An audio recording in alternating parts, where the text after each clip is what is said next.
I had my accident when I was 25 years old. At the time I was dating a woman. She was 23. She walked me through the initial stages of the recovery. She was in the hospitals with me. And I emerged from the hospitals and we lived together that summer. And I was a complete mess. I had insomnia issues. I had issues with depression. I didn't understand what was going on. And that was just too much, I believe, for either one of us. She moved back to school and I tried to continue on. I was barely keeping my head above water at work. I was being introduced. In fact, people at work were setting me up on blind dates pretty frequently. And I mean, I was bombing these dates, not just kind of bombing them. These women were horrified, and I could tell that they were horrified because I would describe the details of my car accident. I would explain why I couldn't really be a normal person, and then I would be shocked when they didn't see me as a normal person. I didn't know how I was going to transition from that to a more stable situation, and ultimately I kind of came to the conclusion that it was possible I wouldn't be able to. That was when I suspended dating as if I had much of a choice at a certain point. Just tried to get involved with other things. I played sports, I tried to do reading, I tried to work out. I worked out all the time.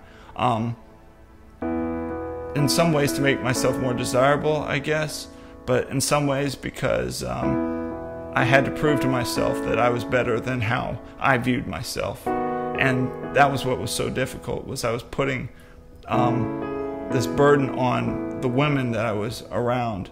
I was looking at myself through their eyes, and I was looking at myself in the most negative light possible. And I think that really became damaging. My daughter Katie is 23 years old. She has a chromosome disorder. And so emotionally, she's probably around 6 years old. Mentally, she's about 10 years old. She can read and write.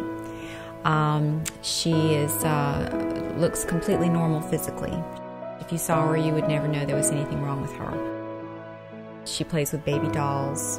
She's still very childlike, colors and coloring books. It's like dealing with a 7-year-old child as far as her relationships go.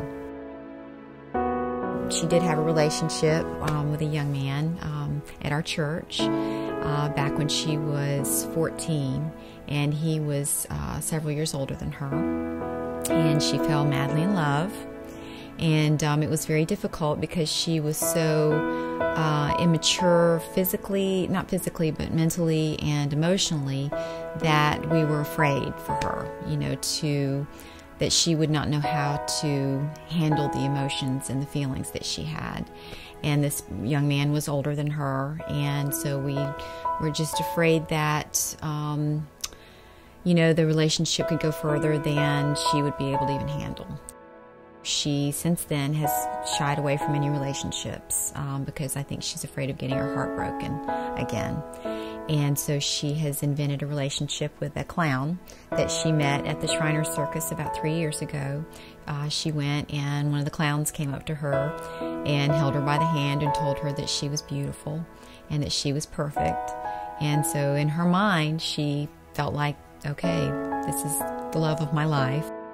She has, over the last 3 years, just created this whole that she and Crispy are going to get married, and that he's going to help her take care of the baby dolls together, and they're going to just live happily ever after. He's going to come and live with her in her room, or she's going to move to New York and be with him. She goes to an adult day center 5 days a week, and when any of the young men at the day center start showing an interest in her, she's like, oh, well, I'm taken. Crispy the clown is my boyfriend. So that gives her an out to where she doesn't hurt their feelings, and she's able to, remain friends with them, and they're like, oh, well, they're very accepting of that, and just kind of move on from there. She does have a chromosome disorder, so if she were to give birth to a baby, the baby would be handicapped just like she is. It's a 100% chance of that happening. And so we have addressed possibly getting her tubes tied, to where she cannot get pregnant, even, having her uterus removed. But I know you have to have a court order to have that done, and it's not that's not something that they will let you just go and do without a fight. The state won't. Before my accident, I was not nervous about meeting other people in the least bit. Since my accident, I often get nervous about people. Like, I always feel that they're judging me on the way I talk and walk.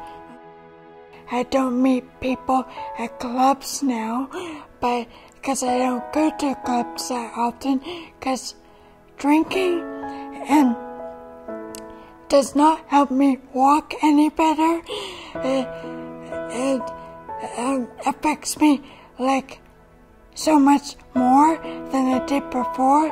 Like, I will have, say, 1 glass of wine and instead of 4, and it has the same effects.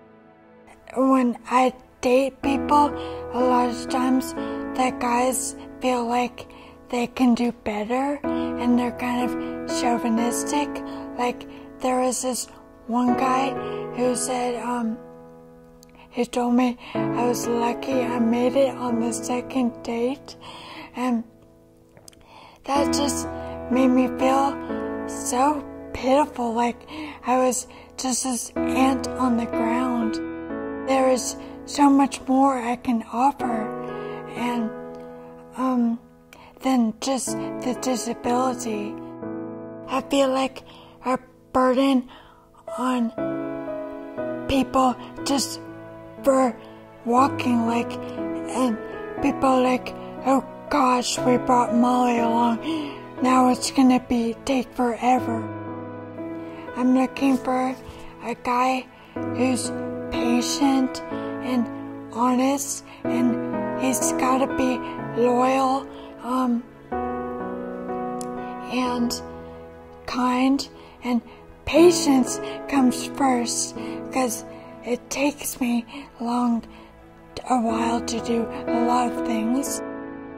I look for just a genuine guy, and that's what I think God will give me when the timing's just right.